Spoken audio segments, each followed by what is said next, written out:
I think the big change when you think about the field of communications is trying to move away from a conventional wisdom and an historical received understanding of what we thought works.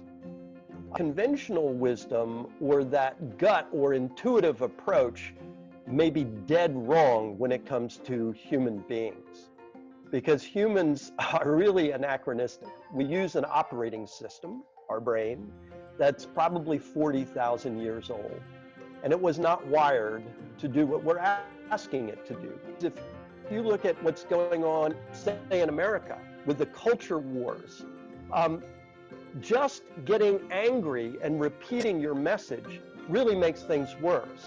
But if I could decode you as an individual and then reframe my messaging and communications in a tonality and word choice that resonates with your worldview, I might just have an impact.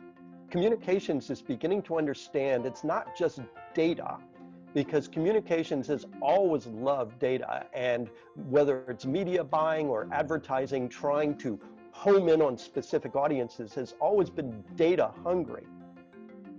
But people will tell you why they make a decision when they don't know themselves, and they'll make it up.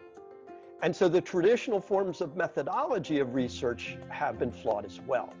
So you've got a genuine, huge rethinking of how to move human beings. We work on a sort of state-by-state level with our No COVID project. How do you speak to somebody for whom wearing a mask is a betrayal of their tribe? How do you convince them that it's actually okay? It's a matter of how you reframe it so that it resonates with that hidden worldview, instead of clashing with that worldview and wondering why the hell they don't understand it. Don't force people to choose between the evidence you show them and who they are. And if you do, they're going to retreat into who they are, even if they understand the evidence.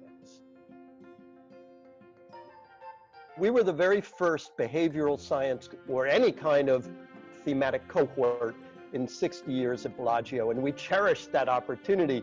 And we had a mix of behavioral scientists and artists, and I was the lone practitioner, I think, having come out of being the global CEO for a large communications company. I knew that my job was bridging those worlds, that people in communications didn't have the effectiveness of the behavioral scientists to back them up. But people in behavioral science speak in a way that nobody can understand.